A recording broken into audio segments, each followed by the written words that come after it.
Vjen shumë mirë, sepse unë në Kosovën e kam gjithmonë në projektet e mia. Edhe dy nga protagonistët kryesorë që kam si te filmi që kam pasur i fundit Sofia, po edhe ky film e kam vajzën e kam nga Kosova, djalin e kam nga Shqipëria dhe kisha kusht që para se ta filloja filmin, unë kam bërë shumë audicione në Shqipëri, edhe në Kosovë. Kur Kosovë erdha zbulova Kaunin, vajzën e Adriana Matoshit, që nuk e kisha njohur përpara, kisha njohur vetëm Adrianën. Dhe nga Adriana thash po shoh edhe Kaunin se mund i kenë ngjajt pak, por jo që vetëm se i kenë ngjajt, por për mendimin tim e vetmes që ja ka lënë dikush Adriana, se ja ka lënë Kauna.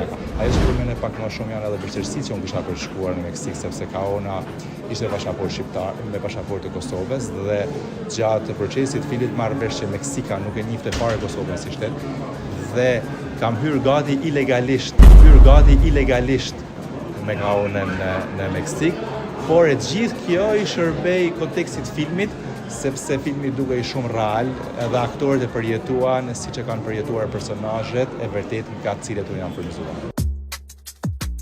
Më tutje Grisha i renditi arsyet sepse shikuesit nuk duhet ta humbasin pasaporta, që sipas tij ka një tematik të shkëlqyer e mbi të gjitha i bazuar në ngjarje të vërtetë.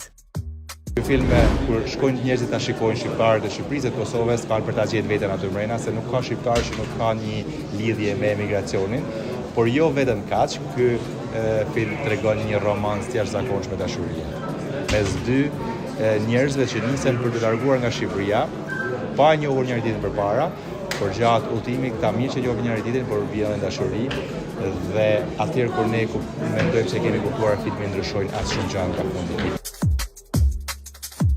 Ate ngacmuan pak edhe për ish kolegët, a e kanë uruar ata çiftin Arbana Edi për këtë arritje. Ajo që të themon që gjithë njerëzit që kanë punuar më parë te këta, me ta e kanë bashkëpunuar prej gjithë viteve, unë i kam ftuar. Pastaj dikush ka pasur mundësi të vite premiera, por dikush tjetër mund shkoj ta shikojë filmin një ditë tjetër. A ju kanë bërë takt paktën? Jo, do më bëjnë sepse filmi sa ka 2-3 ditë që ka dalë. Unë i kam ftuar gjithë, nuk kam lënë njëri pa ftuar, me njerëz që kanë bashkëpunuar dhe që hatërmbetje do të thotë. Jena në një vend shumë i vogël. Ne nuk jemi si Amerika, ne kur shkojmë me ble bukën takohemi me 10 veta, kështu që nuk duhet të kemi një hatërmbetje gjëra të tilla, ne duhet të bashkëpunojmë, ne duhet ta ndihmojmë njëri tjetrin për të ecur përpara. S'di çka kisha bërë pa ty këtë stem. Ky film flet për Edonin dhe Vlerën, që janë dy të rinjë që duan të largohen nga Shqipëria në mënyrë ilegale. Ata lidhen me një grup mafios, të cilët do t'i çojnë drejt Kanadas me pasaporta falso. Edoni dhe Vlera duhet të bëjnë sikur janë një çift. Rruga është plot me peripeci dhe sfida. Ata dashurohen me njëri tjetrin pa marrë parasysh rrezikun që u kanosët. Vajzën që nis bashkë.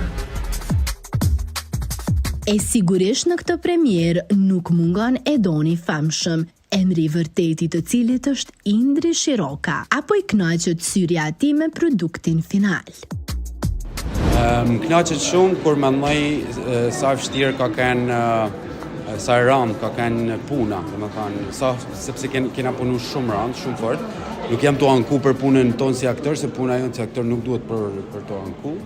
Sepse është punë tepër e bukur, por jam lodh shumë sepse siç thash para kush e don këtë punë lodhet. Edhe pra kur e shef të realizuar, thuja ka vlejt.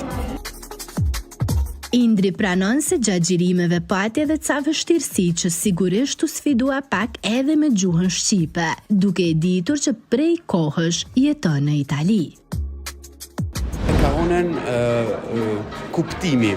Në çfarë sensi? Në sensin që unë këtë përses kam ik i vogël. Unë edhe shqipen, nuk e flas keq, por jam rrit në Itali, pra kena pas në fillim pak probleme gjatë provave, jo gjatë xhirimeve, për më kuptu.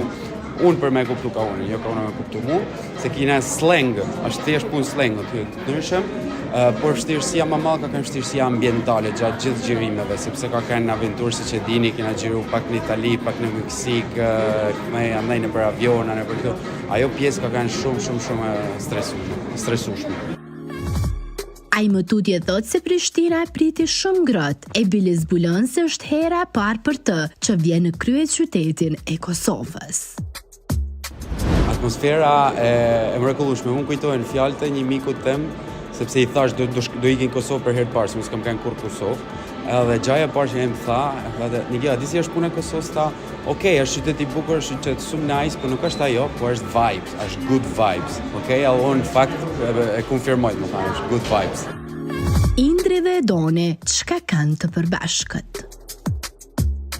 Edoni dhe Indri kanë shumë gjana të përbashkëta,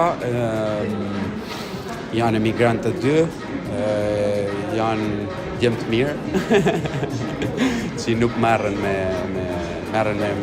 punë nërshme, po thojmë. Dhe Edoni me Indrin kanë një shpirt shumë të madh. Edoni me Indrin e dojnë shumë nanen, janë shumë të lidhur me nanen e tyne. Edhe shumë tjera, po, s'po du me të mërzi. Se nuk po e përmban pjesën e lidhjes, a janë lidhje në jetën reale? A jam I lidhur në jetën reale? Kjo është pyetje që unë nuk mund të përgjigjem, sepse I kam thënë vetit jeta private duhet me të jetë